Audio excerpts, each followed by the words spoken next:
Кыштут айылынын тургуну 60 жаштагы Жаркынали Мединов район борборуна баруу үчүн 3 чакырым алыстагы көпүрөдөн өтүп, дарыянын аркы бетинен кайра келет. 6 чакырым жолду айыл ичинде эле басууга аргасыз. Бул көйгөйдөн арылуу үчүн элеттиктер ашар жолу менен кошумча көпүрө салууга киришишти. Бул үчүн 200дөй кожолук миллион сом жыйнашы керек. Biz her bir kocalık 10 binden ciydik. Yıl 1000 somdan 2000 3000'den beri otatlar.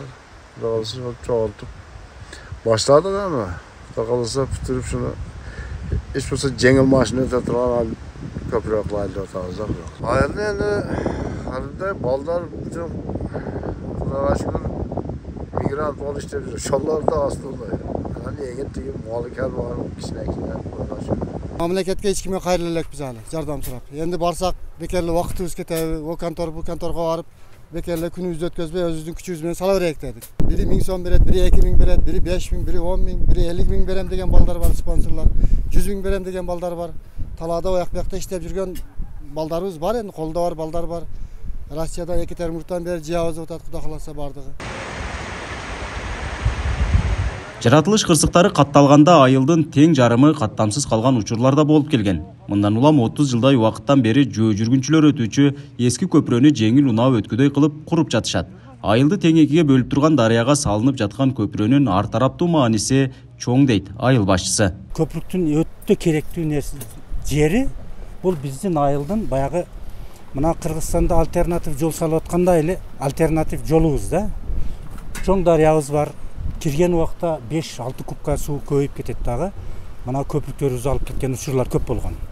Ошол учурда мына айыл вообще цивилизация менен мына эми менен катнаш жок болуп калат.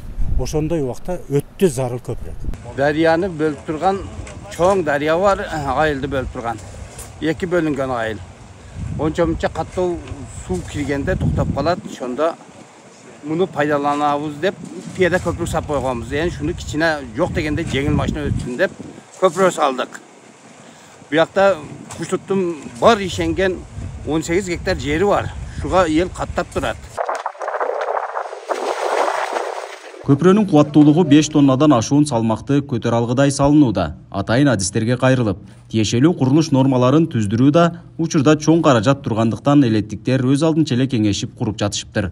Кандай болбосун эски көпүрөгө салыштырмалуу сапаты талаптагыдай болот дешет. Мурда мындан начарда турганда, анан жоопкерчилик şu эл өзүбүз эле мойнубузга алдык.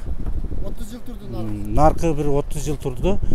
Ого караганда şu ондогон эсе сапаттуу болот да. Мына кадимкидей эмеге жооп бергидей өзүбүз балдар Россияда иштеп келген балдар арматураларды кадимкидей мындай байлап, өзүңүздөр күбө болуп турасыздар. Бетонду кадимкидей куюп, бул енді мамлекеттик стандартка жеткизе албасак дагы биздин көңүлүбүз мурдага караганда ток болот да. Кыштут айылы район борборунан 50 чакырымдай алыста жайгашкандыктан жергиликтүүлөр өкмөттөн көмөк күтпөй эле элеттеги айрым иштерди аткарып келишет. Тоолуу айыл болгондуктан союз мезгилинен бери эле мамлекеттен жарытылуу көңүл да бурулган эмес. Акыркы жылдары гана өкмөт тарабынан социалдык объектилер курулуп, көчөлөрү жарыктандырылган. Нургазы Жайнаков, Регион телеканалы, Баткен облусу.